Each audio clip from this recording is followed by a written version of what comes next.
Hello friends, we are live now. Welcome to GS Academy. I hope आप सभी अच्छे होंगे।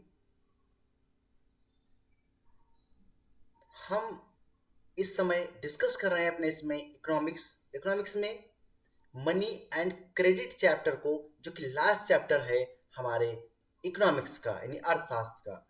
मुद्रा और शाख का चैप्टर डिस्कस कर रहे हैं और इसमें हम आज डिस्कस करेंगे अपनी फोर्थ क्लास पार्ट, इसका फोर्थ, जो कि आज लास्ट इसका पार्ट है। Fourth part last. तो ऑलमोस्ट आपको समझ में आ गया होगा कि मनी एंड क्रेडिट क्या होता है, मनी क्या होती है, और मनी के डिफरेंट जो पार्ट्स होते हैं, और मनी के यदि मनी नहीं होती तो विदाउट मनी, जब मनी नहीं चलती थी तब आप कैसे ट्रेड करते थे, उसकी बात की गई थी। नाउ देन डिस्कस किया था बार्टर सिस्टम को, limitations of the barter systems and money as a medium of exchange को डिस्कस किया था। Early coins of the Indian को बात की थी, और इसमें आरबीआई को भी डिस्कस किया था 1935 में, जिसको इस्टेब्लिश किया गया था एक नेशनलाइज करके, और मॉडर्न फॉर्म्स ऑफ मनी की बात की थी करेंसी के बेस पे एंड बैंक डिपॉजिट के बेस पे। देन करेंसी के बेस पे बताया था कि कैसे डायरेक्ट एक्सचेंज कर सकते हैं, कैसे आप मनी से आप different types of needs fulfil कर सकते हैं आप अपनी, है ना। मीडियम ऑफ एक्सचेंज में किसी प्रकार का कोई प्रॉब्लम नहीं क्रिएट होती है। लीगल एक्सेप्टेड जो है फाइनेंशियल इंस्ट्रूमेंट होता है, इसमें आप परचेजिंग पावर अच्छी होती है, stored value as it is रहती है, कॉमन टर्मिनोलॉजीज होती हैं, और स्टैंडर्ड जो है मेजरमेंट्स होता है, and various type of bank deposits like saving recurrings current and fix deposits को डिस्कस किया था। नाउ चेक की बात की थी कि एज अ मनी के आप प्लेस पे आप चेक को कैसे यूटिलाइज कर सकते हो विदाउट डायरेक्ट कैश दिए, है ना, उसको हमने डिस्कस किया था। फिर लोन की एक्टिविटीज के बारे में बात की थी कि आपको बैंक दो टाइप से वर्क करती है। अगर आप डिपॉजिटर हैं तो आपसे रुपए लेती है, अपने पास रखती है, और जो आपके जो बैरोवर्स होते हैं, यानी जो कर्जदार या ऋण लेने वाले होते हैं आपसे, ठीक है, तो उनको ये देती है। तो इस तरह से बैंक जो है, और फिर इनसे डबल इंटरेस्ट पे लेके आपको आपको कम इंटरेस्ट पे, लाइक दैट 8 इंटरेस्ट आपको दे रहे हैं आपकी मनी पर, और वही सेम यहाँ पर 20 या 15% जो है इंटरेस्ट ले रहे हैं कर्जदार से। तो इसको डिस्कस किया था कि कैसे ये प्रॉफिट में रहती है, या कहाँ से सोर्स ऑफ इनकम जो बैंक का होता है वो क्या होता है। तो आई आप समझ गए होंगे, एक आपका मनी लिया अपने पास और उससे उसने डबल किया, क्योंकि ये अपने पास कुछ रखते नहीं है, बैंक के पास आपको सिर्फ जमा किया हुआ टोटल अमाउंट में आपके पास 15% को डिपॉजिट करके, यानी रख के, बाकी सब उसको डिफरेंट डिफरेंट कंपनीज में या जो ऋण लेते हैं उनके पास लगा देते हैं।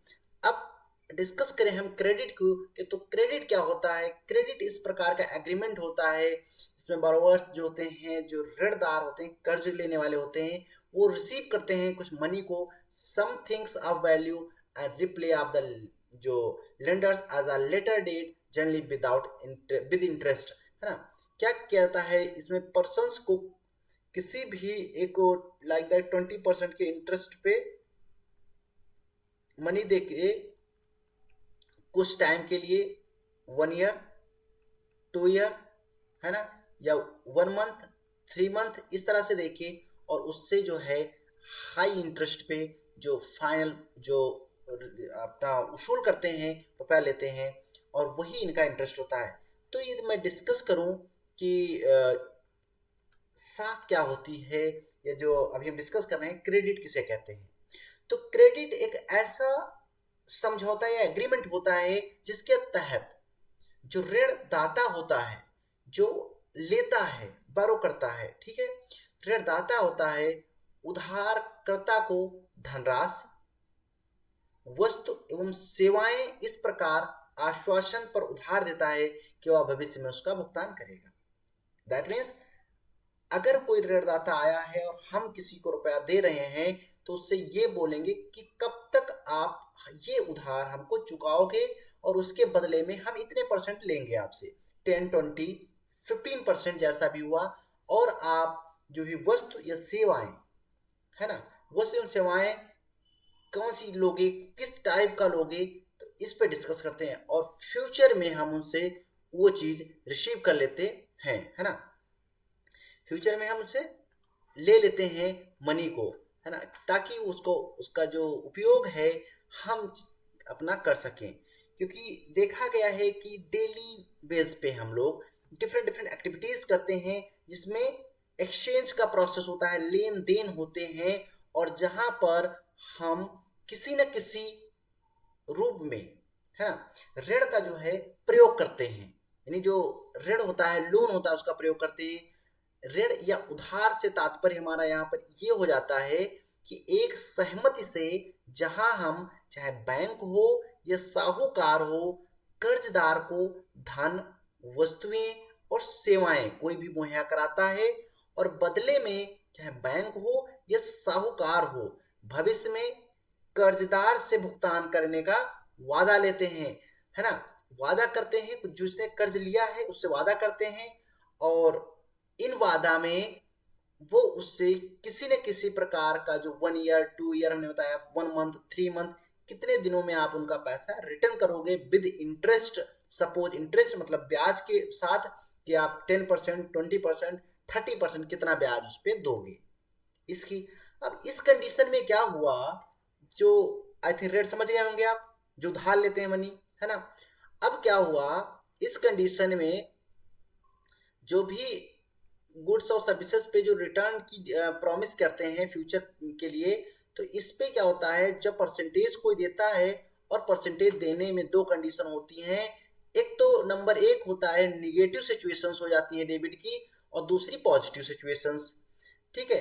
टू डिफरेंट क्रेडिट सिचुएशंस होती हैं, दो अलग अलग ऋण देने या जो उसका कर्जदार होते हैं, वो दो सिचुएशंस क्रिएट होती हैं।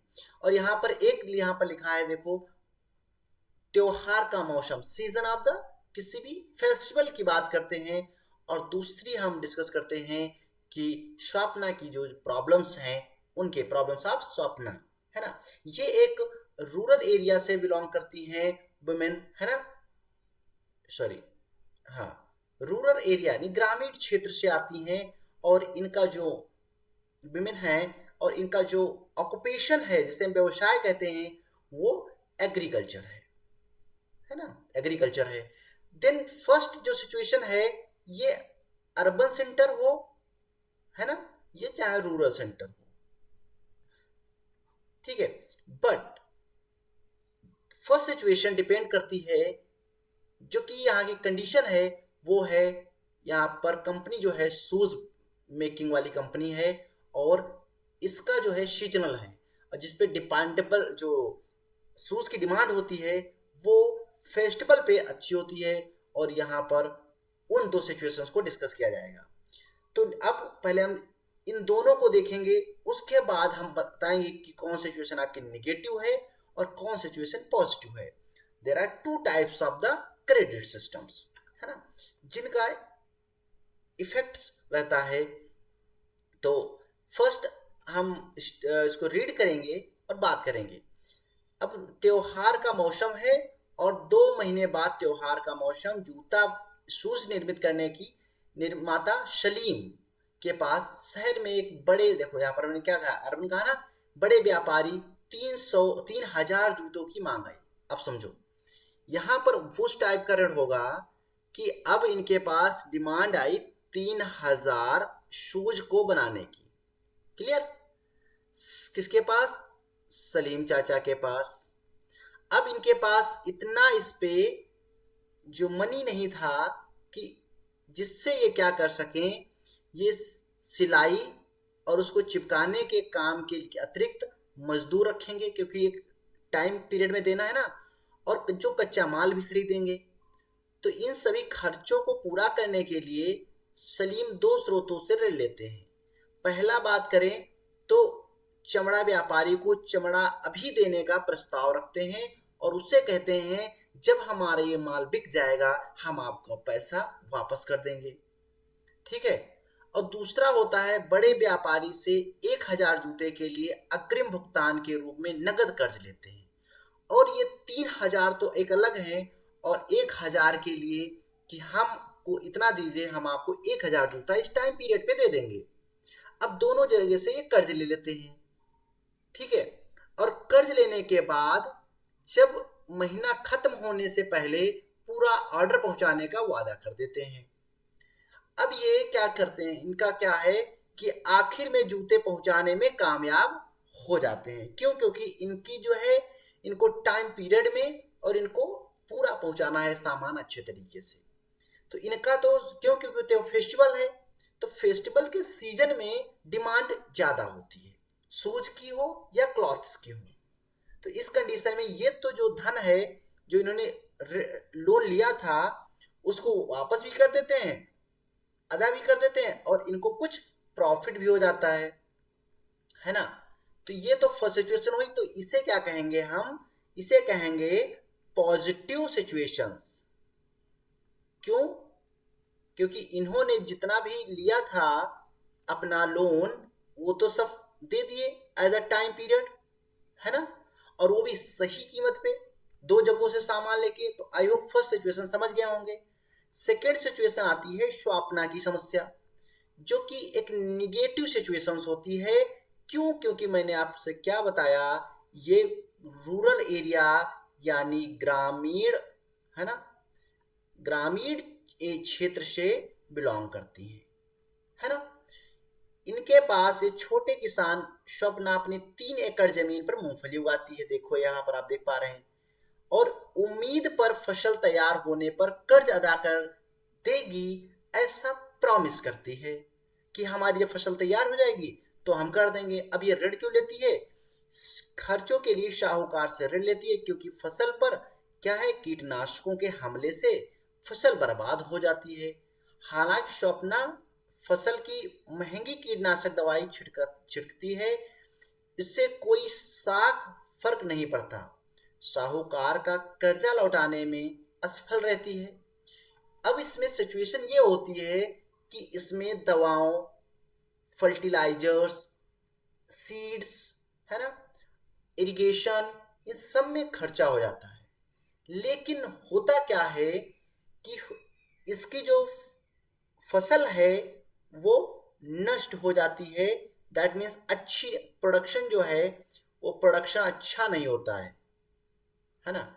और जब प्रोडक्शन अच्छा नहीं होगा तो जो इन्होंने क्या किया है, लोन लिया है किसी भी लैंडलॉर्ड से या किसी भी साहूकार से, अब उसको वापस कहां से करेंगी? तो साल के अंदर यह कर्ज बड़ी रकम बन जाता है। क्यों? क्योंकि लोन जो है वो हाई इंटरेस्ट पे होते हैं, है ना, 20-30 इस तरह से।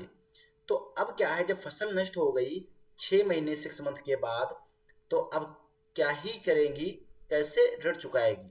तो इसमें क्या करती हैं, स्वप्ना खेती के लिए दोबारा उधार लेती है और साल फसल सामान्य रहती है, इतनी कमाई नहीं होती कि वह कर्ज वापस कर दे।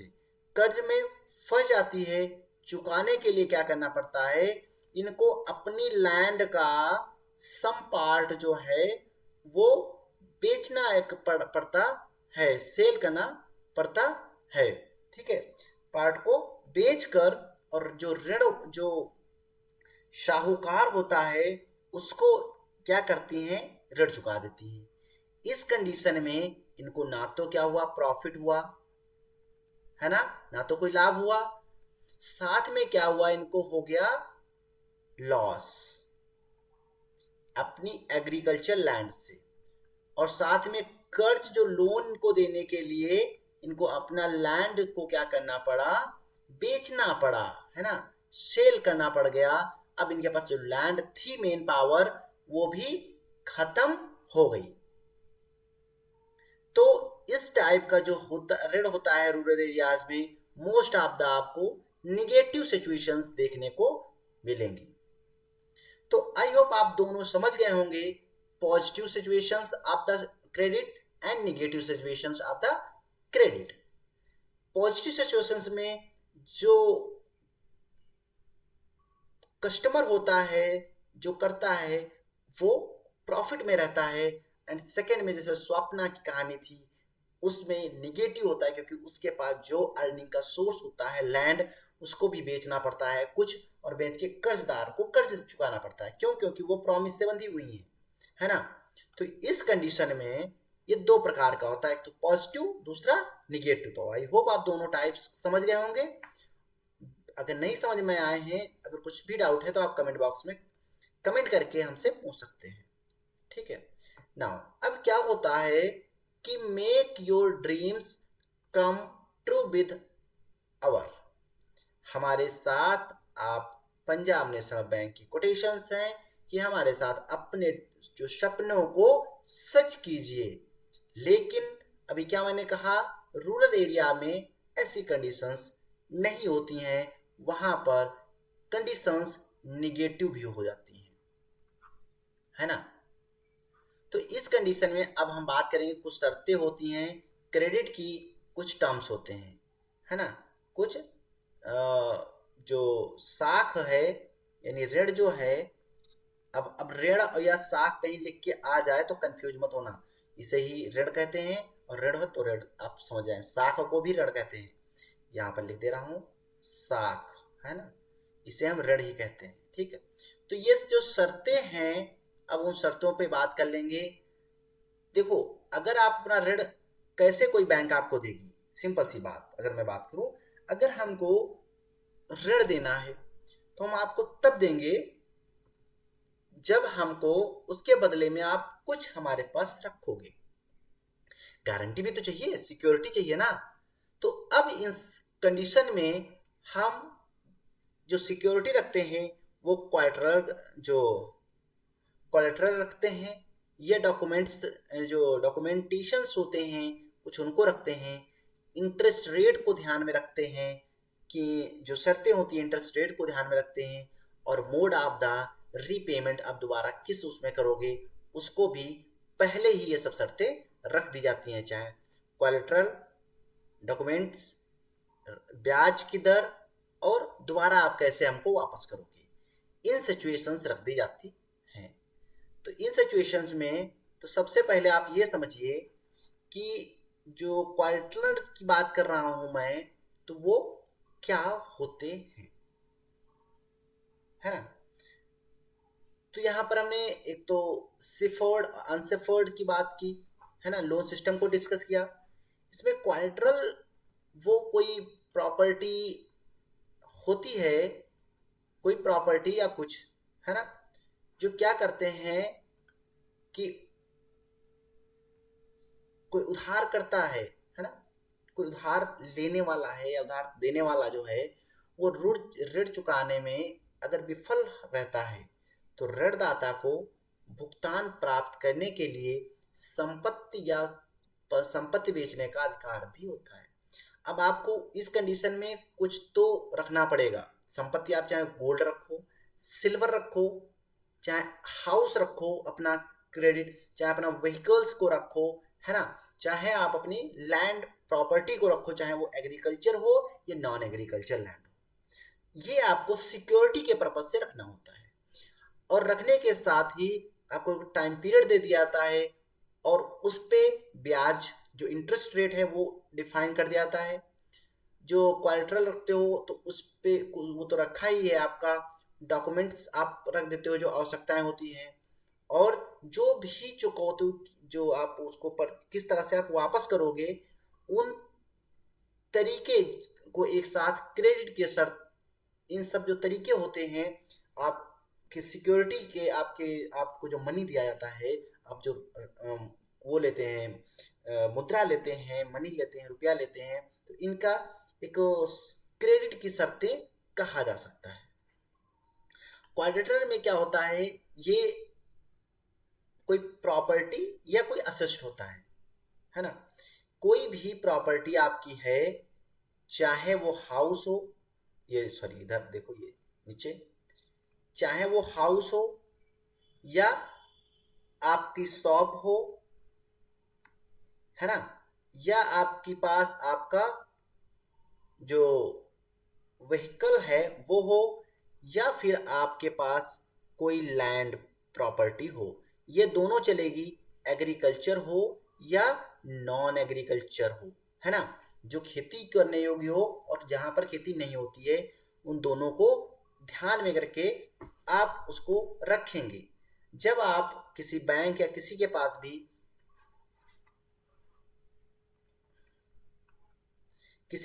भी बैंक के पास आप क्या करेंगे, अपना कोलेटरल जो है आपका वो रखेंगे, तो ये आपको लोन देगी, तब आप अपना जाके वर्क कर सकते हो। इसमें प्रॉपर्टी या कोई असिस्ट होता है।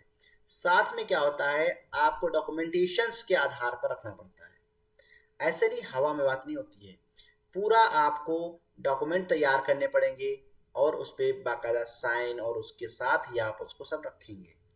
इस पे इंटरेस्ट रेट किस रेट से लग रहा है, 5% है, 10% है, 20% है, इन सबको बाकायदा मेंशन किया जाता है। पूरा पहले से ही डिसाइड होता है, ये शर्तों के आधार पर आपको ऋण दिया जाएगा। आप किस तरह से दोबारा उनको, मतलब उनका जो ऋण है वो आप ऋण कैसे चुकाओगे, है ना, कैसे चुकाओगे, इसके बारे में पूरी जानकारी आपको साझा करनी पड़ती है।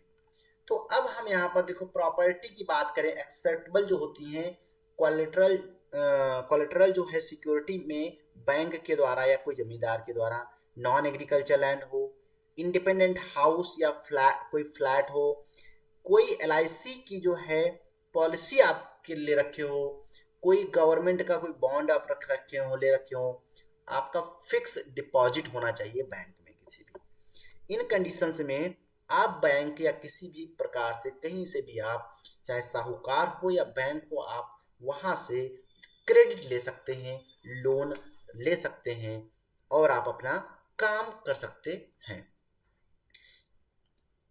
तो इस कंडीशन में मैंने आपको 2 सिचुएशंस बात की, एक तो आपको पॉजिटिव और नेगेटिव बता दिया।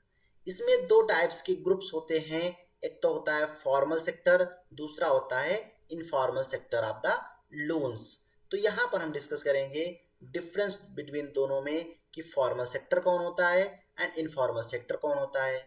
फॉर्मल सेक्टर की बात करें तो loans from the bank and cooperative, है ना, ये जो क्या करते हैं, ये बैंक से ही लोन लिया जाएगा, मतलब एक प्रॉपर चैनल के थ्रू आपको, है ना, या आपके पास कोई जो कोऑपरेटिव जो बैंक हैं वहां से लेंगे, जहां से सरकारी हो, जहां पर सारी नीतियां आपको पहले से सही से बेहतर से बता दी जाएं और सब कुछ क्लियर होना चाहिए। एक बॉडी होनी चाहिए वो जो कि गवर्नमेंट बॉडी या पब्लिक वर्क जो करती है अच्छे से।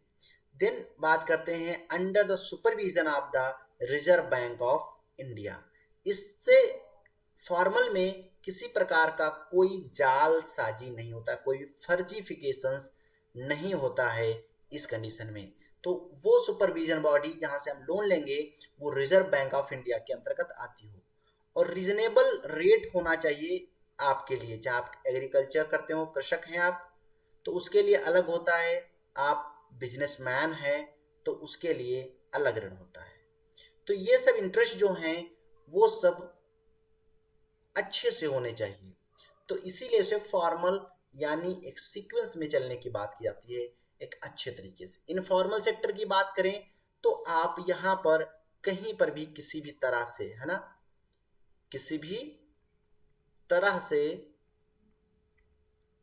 लोन ले सकते हो, है ना, लेकिन इसमें आपको बैंक और सब जमा कर आपको देना पड़ेगा, सब आपकी डॉक्यूमेंट्स, और यहाँ पर किसी प्रकार का कोई सिक्योरिटी नहीं होती है ना।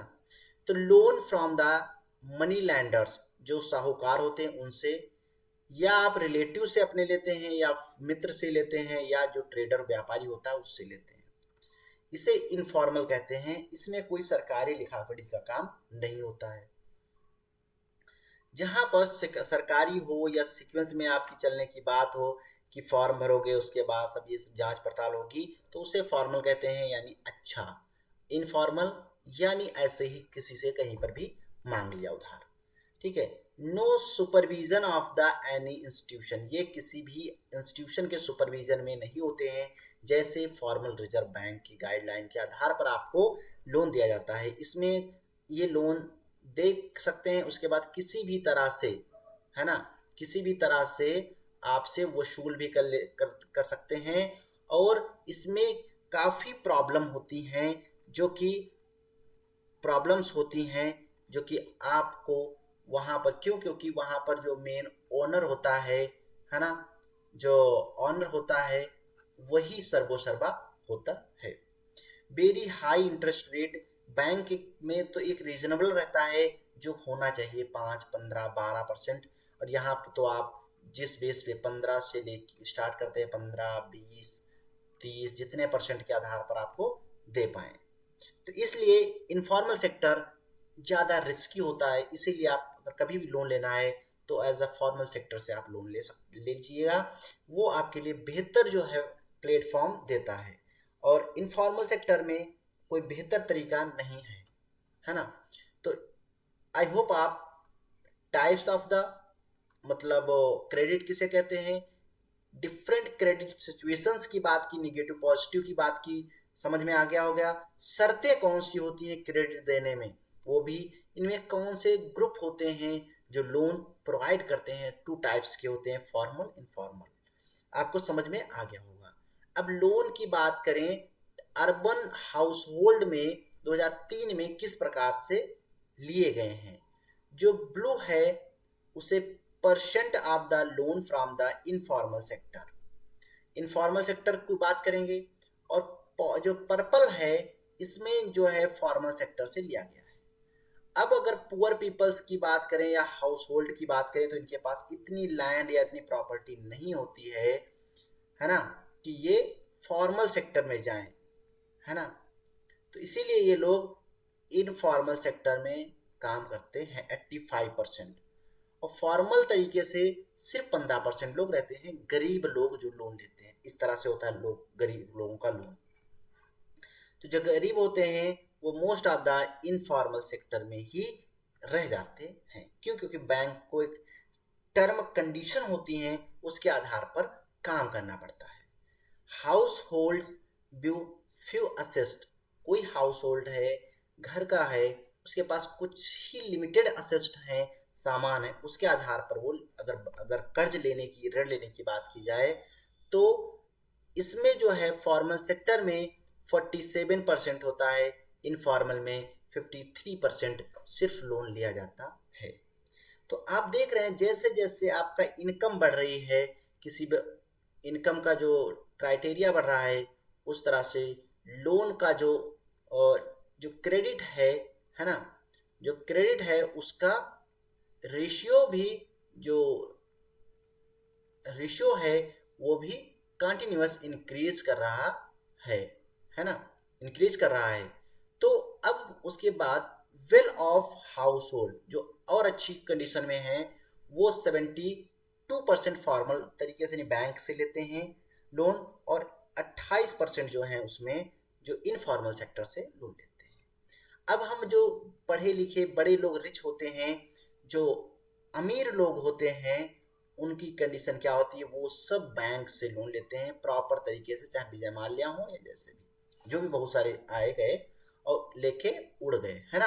तो 90% लोन जो है वो बैंक से लेते हैं, और 10% लोन सिर्फ जब आपात स्थिति होती है तब साहूकार या किसी बनिया या किसी के पास जाके, फ्रेंड के पास जाके, रिलेटिव्स के पास जाके, वहां से वो मनी को, जो है मनी को लेते हैं एज अ क्रेडिट फॉर्म में। तो आई होप आप समझ गए होंगे कि पुअर पीपल्स, पुअर कंडीशन जहां है वहां पर इनफॉर्मल सेक्टर ज्यादा वर्क करता है, और जहां पर रिच पीपल्स हैं तो वहां पर फॉर्मल सेक्टर ज्यादा वर्क करता है। ठीक है, जो कि एक अच्छी प्रैक्टिस नहीं मानी जाएगी। ओके, तो आई होप आपको वो समझ में आ गए होंगे। Now I will discuss about the next terminology जो कि रूरल एरियाज में चल रही है आजकल, self help groups for the poor, है ना। सेल्फ हेल्प ग्रुप जो है पुअर के लिए बात की गई है, जिसमें वो लोग अपना क्रेडिट करते हैं और फिर वहां से पहले वो वहां डिपॉजिट करते हैं, फिर वहां से क्रेडिट लेते हैं। तो हम पढ़ते हैं, poor household are still dependent on the informal success of a credit because of the following reasons. Poor people जो होते हैं वो इनफॉर्मल सेक्टर्स में जाते हैं, सोर्स के आधार पर वहां से लोन लेते हैं, क्रेडिट लेते हैं, जो कि इसके कुछ रिस्पॉन्सिबल जो रीजंस हैं, जो कारण है, उनको हम देखेंगे। तो एक तो बैंक जो होते हैं, banks are not present everywhere in a rural India. Bharat में ग्रामीण क्षेत्रों में सभी जगह पर बैंक अवेलेबल यानी उपलब्ध नहीं है, है ना, उपलब्ध नहीं है। इसलिए क्या होता है, सेल्फ हेल्प ग्रुप जो है वो अच्छे से वर्क करता है।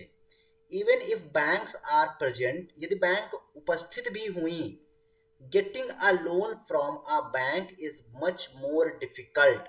तो जिनके पास जो पुअर पीपल होते हैं, जो गरीब लोग होते हैं, उनको लोन मिलने में बहुत सी प्रॉब्लम्स जो हैं फेस करनी पड़ती हैं, है ना, प्रॉब्लम्स को फेस करना पड़ता है। तो इस कंडीशन में as it requires proper documentation और कोलेटरल्स, इनमें क्या है, प्रॉपर डॉक्यूमेंट होनी चाहिए, यानी कागज होने चाहिए आपके, और आपका जो रकम है, पूंजी जो है ना, पूंजी आपकी होनी चाहिए, अचल पूंजी, है ना, टाइप की। तो इन सब चीजों की, और पुअर पीपल्स के पास इन चीजों का जो है लैक होता है। अगर उनके पास खेत है, उनके पास घर है, उनके पास गाड़ियां हैं, तो वो पुअर ही क्यों कहलाएंगे। तो इस तरह से जो सेल्फ हेल्प ग्रुप है उसको डिस्कस करते हैं कि पुअर पीपल्स के लिए सेल्फ हेल्प ग्रुप एक होता है, ये गवर्नमेंट के द्वारा अब अप्रूव भी एक तरह से कर दिया गया है ना। तो इसमें हम सेकेंड पार्ट में डिस्कस करेंगे कैसे ये हमारी करते हैं। सेल्फ हेल्प ग्रुप की बात करें यहाँ पर, तो ओवरकम दीज प्रॉब्लम्स, यहाँ की जो स्वयं सेवक जो होती हैं, जो ग्रुप है इनका, वहां पर ओवरकम की जाती हैं ये कुछ प्रॉब्लम्स होती हैं, जो कि people created self help group को बनाने के बाद वहाँ की जो चीजें होती हैं, लोन लेने की बात हो, है ना, या कुछ और बातें हो, तो वो प्रॉब्लम्स, समस्याएं जो है दूर हो जाती हैं।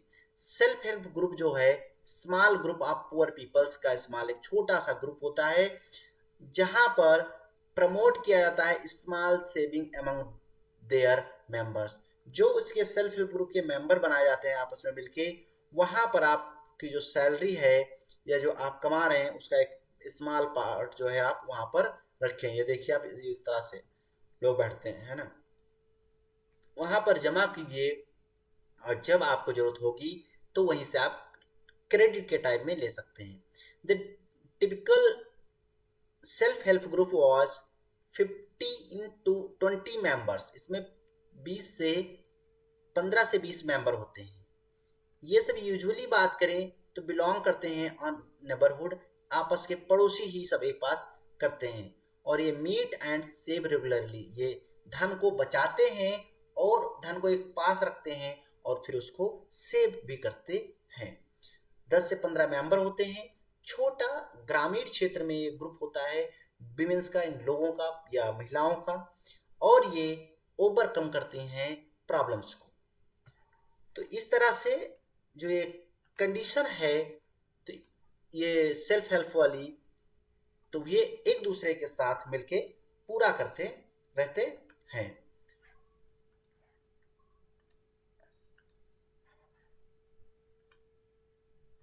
तो एक दूसरे के साथ मिलके पूरा करते रहते हैं, इसकी हमने बात की। अब अगर इसमें बात करें कि यहां पर आप देख पा रहे हैं सेल्फ हेल्प ग्रुप्स, तो save first and credit later. तो इसमें क्या होता है, पहले आप अपनी रकम को, अपनी मनी को आप इसमें जमा कीजिए, इसके बाद आपको क्रेडिट के रूप में प्राप्त होता रहेगा आपकी आवश्यकता के आधार पर। सेल्फ हेल्प ग्रुप जो है एक बेटर सोशियो इकोनॉमिक कंडीशन है, एक अच्छी सामाजिक आर्थिक जो है स्थिति के आधार पर बात की जाती है सेल्फ हेल्प ग्रुप के अंतर्गत, है ना। तो सेल्फ हेल्प ग्रुप के कुछ फायदे हैं, एडवांटेज हैं, उनको हम डिस्कस करेंगे। ये इट हेल्प्स करते हैं जो borrowers जो होते हैं to overcome the problems lack of collateral. इस कंडीशन में जो कोलेटरल की डिमांड होती है, किसी चीज की रखने की डिमांड होती है, इस प्रॉब्लम्स को से बचा जा सकता है।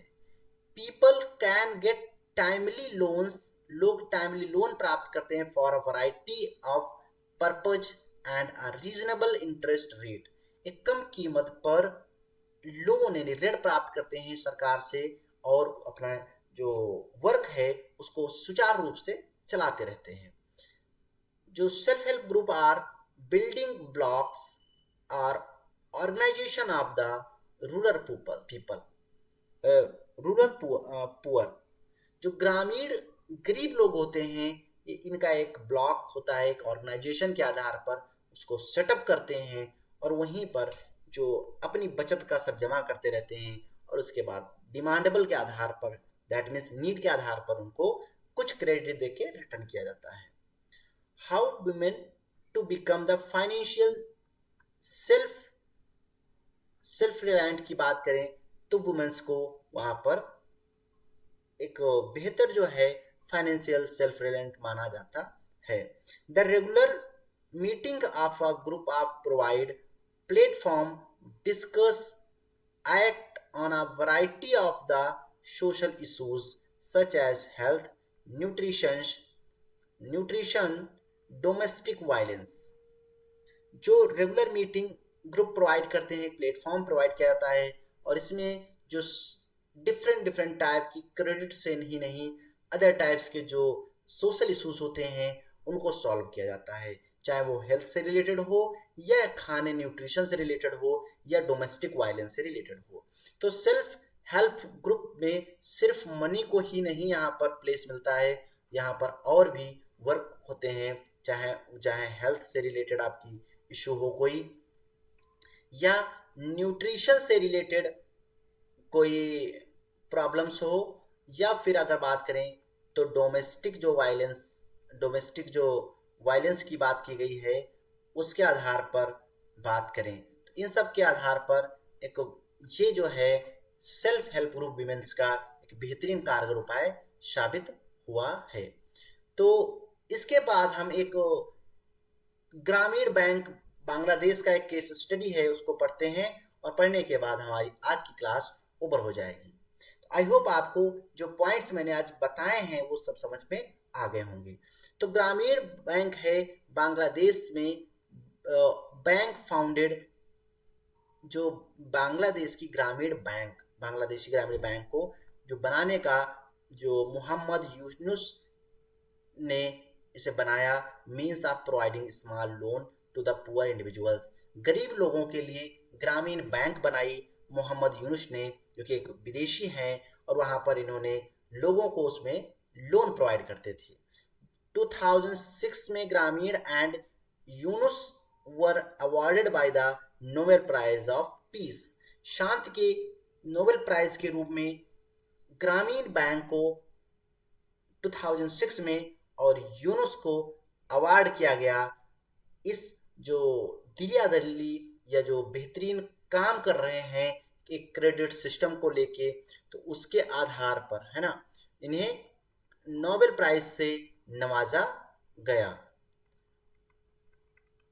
क्यों? क्योंकि इन्होंने एक अच्छा सराहनीय काम किया था लोगों तक कनेक्ट करने में। क्यों? क्योंकि ग्रामीण लोग अगर साहूकार लैंडलॉर्ड्स या इनके हाथों में पड़ जाते हैं तो उनको नुकसान होता है, उनको काफी सारी प्रॉब्लम्स क्रिएट करनी पड़ती है। तो ये बैंक जो ग्रामीण बैंक ऑफ बांग्लादेश को हमने डिस्कस किया, जो यूनुस ने एस्टैब्लिश किया था, एक इकोनॉमिक्स थे जो कि वहाँ के ग्रामीण लोगों को ऋण देते थे। तो आई होप आपको आज का क्लास अच्छा लगा होगा। आज से हमारी जो इकोनॉमिक है ना, जो इकोनॉमिक्स है हमारी वो कंप्लीट हो गई है, जिसे हम कहते हैं अर्थशास्त्र। है ना। तो इकोनॉमिक्स कंप्लीट होने के साथ साथ अब हम स्टार्ट करेंगे अपनी सिविक्स को, है ना। तो कल क्लास नहीं करेंगे, इसके बाद हम फिर क्लास करेंगे। अब ये हम आपको पहले इकोनॉमिक्स का सारा पीडीएफ प्रोवाइड करते हैं ना, और इसी के साथ हम अपना नेक्स्ट वो चैप्टर डिस्कस करेंगे। तो मे भी इंट्रोडक्शन हम करेंगे, उसके बाद हम आपको फिर प्रॉपर क्लास पढ़ेंगे इकोनॉमिक्स में, उसमें बताएंगे सिविक्स में कि क्या क्या हम पढ़ेंगे, कितने कितने चैप्टर कौन कौन से, है ना। तो आई होप आपको क्लास अच्छी लगी होगी। So thank you so much. आप क्लास को शेयर कीजिए और ज़्यादा से ज़्यादा इसको लाइक कीजिए और सब्सक्राइब करवाइए, है ना। और सोशल मीडिया ग्रुप्स हैं जिस पे आप फॉलो कर सकते हैं। Thank you so much.